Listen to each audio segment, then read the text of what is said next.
Hey y'all, welcome back to Still Chosen, the Bold Will Living podcast. I'm your host Tara, and listen, today's episode not easy, but it's necessary because sometimes the things we walk through are not just stories; they're assignments. And the enemy would love for us to stay quiet, stay ashamed, and stay confused. But silence surge darkness. Y'all, we walking into the light. And God didn't bring me through this for me to pretend that it didn't happen. That wouldn't even be me. So today I'm sharing something deeply personal, but it's not for sympathy. It's not for gossip, but it is for feed. It's for me and for someone listening who thinks they're alone. You're not.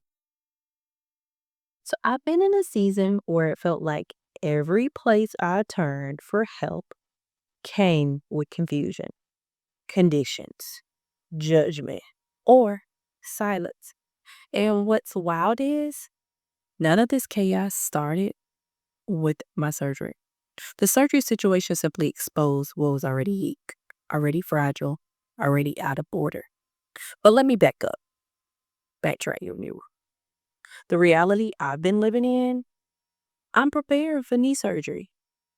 My ACL and meniscus is torn, y'all, because of an assault. I did survive a trauma I didn't ask for, a trauma that changed my body and my whole life's rhythm. And because surgery requires downtime, I needed help with my children. I had three of them, y'all. Simple, right? Reasonable, right? Normal co-parenting. Reached out to my children's father and his mom, letting them know that the week of surgery is stay skipping break. The kids wouldn't be in school and I needed the support. But instead of willingness, I got hesitation.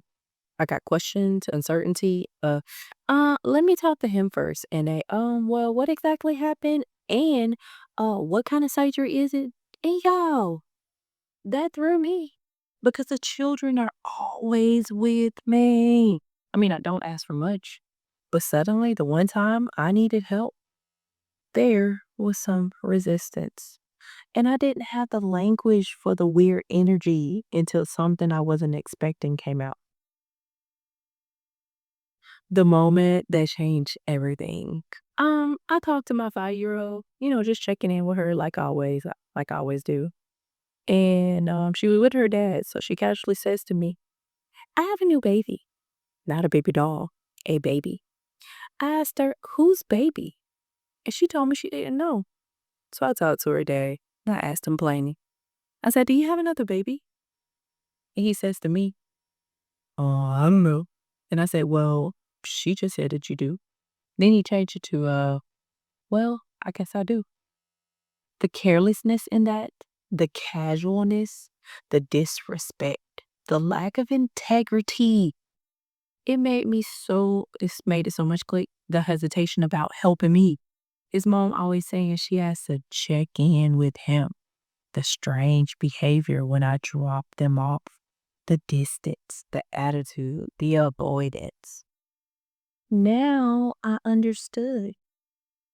He had a whole baby, y'all, and didn't tell me. Didn't prepare our children. Didn't even introduce the baby properly. And then this part, this still blows my mind.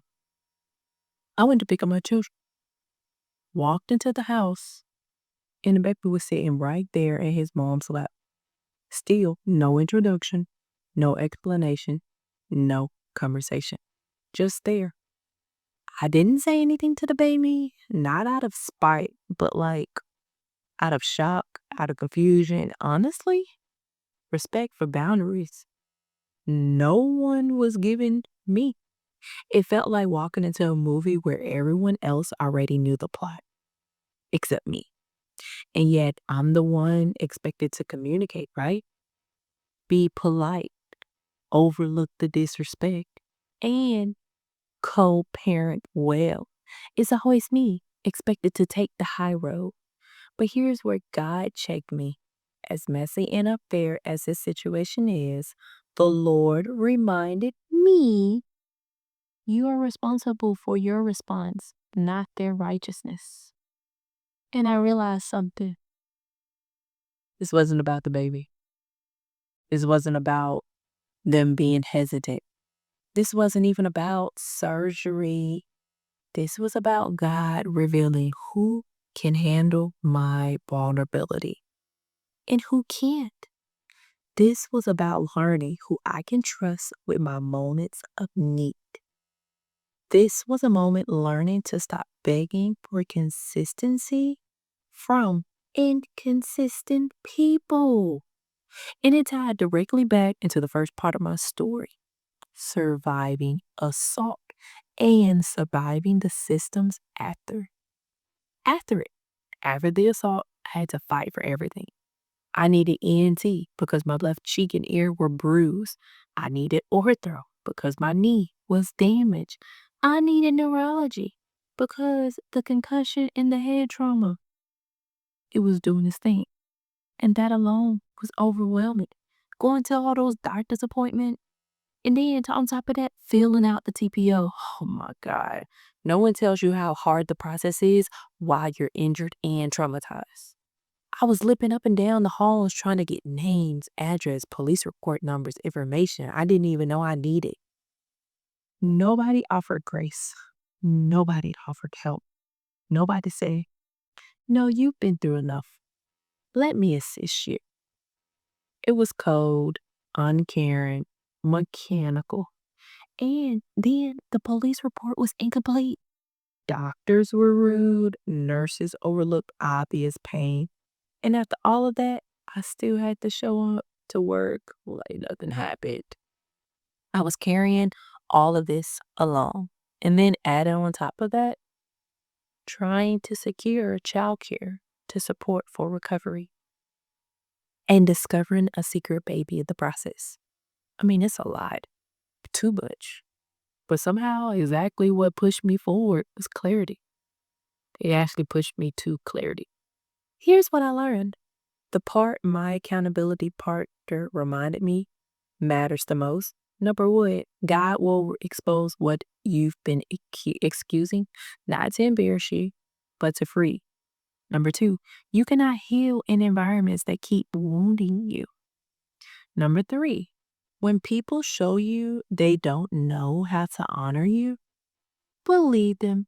And number four, asking for help is not weakness, but being denied help can be revelation. And number five says your voice matters, your story matters, and you matter, even when people treat you like you don't. And most importantly, God is not leaving me here. This season is teaching me strength, boundaries, discernment, and dependence on Him, not on people. Psalms 34:18 says, "The Lord is close to the brokenhearted and save those crushed in spirit." Now, I'm not crushed. I am kept.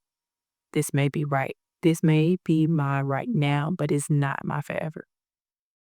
So if you're listening and this episode touched anything in your heart, I want to hear from you. If you've survived assault, family silence, co-parenting challenges, or the pain of needing help and being disappointed, your story matters here. Please email me at stillchosenpodcast@gmail.com. Share your story, your testimony, or even the part you're still trying to put into words. You don't have to share names. You don't even have to have it all figured out. You don't even have to be over it. The podcast isn't just a platform. It's a safe space. It's a community, a reminder that even in the darkest chapters, you are still chosen. Thank you for listening to Still Chosen, the Bold Believer podcast. If this blessed you, share it with someone who needs strength today.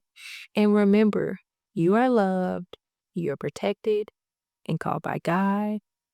And whatever tried to break you will not win. I'll see you in the next episode, family. You are still chosen.